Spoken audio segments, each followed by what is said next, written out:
Hello everyone, আসসালামু আলাইকুম। কেমন আছেন সবাই? আশা করি সকলে ভালো আছেন। আলহামদুলিল্লাহ, আমরা সকলে ভালো আছি। তো আজকে আপনাদের সঙ্গে একটা মজার তরকারি শেয়ার করব রেসিপি।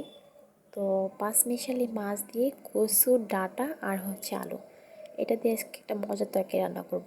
অবশ্যই একটু ফলো করে দেখবেন, এভাবে রান্না করে দেখবেন, ইনশাআল্লাহ অনেক ভালো লাগবে।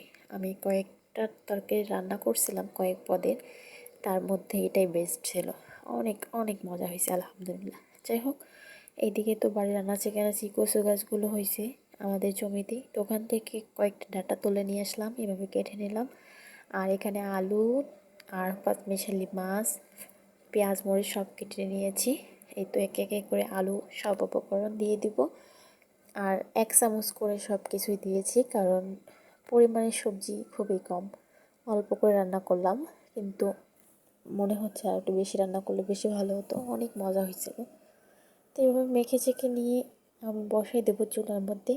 আগেরকার দিনে মাঝাচিরা বলতো যে হাত চুলকালে নাকি গলা ধরে না, তো আমার ভীষণ হাত চুলকাইছিল। হাত চুলকালে কি হবে, তরকারিটা কিন্তু অনেক মজা ছিল। এভাবে রান্না করলাম, দেখেন কতটা লোভনীয় হয়েছে, আর কালারটাও কিন্তু অনেক সুন্দর এসেছে। আশা করি একদিন এভাবে ট্রাই করবেন। আর পাঁচমিশালি মাছ তো এমনিতেই অনেক মজার মাছ, যে কিছু দিয়ে রান্না করেন না কেন অবশ্যই মজা হবে। আর আমার তো এখন দেখেই লোভ লাগতেছে। আর আমাদের তরকারিটা দুপুরের মধ্যেই শেষ হয়ে গেছে, পরিমাণে একটু কম হয়ে গেছিলো।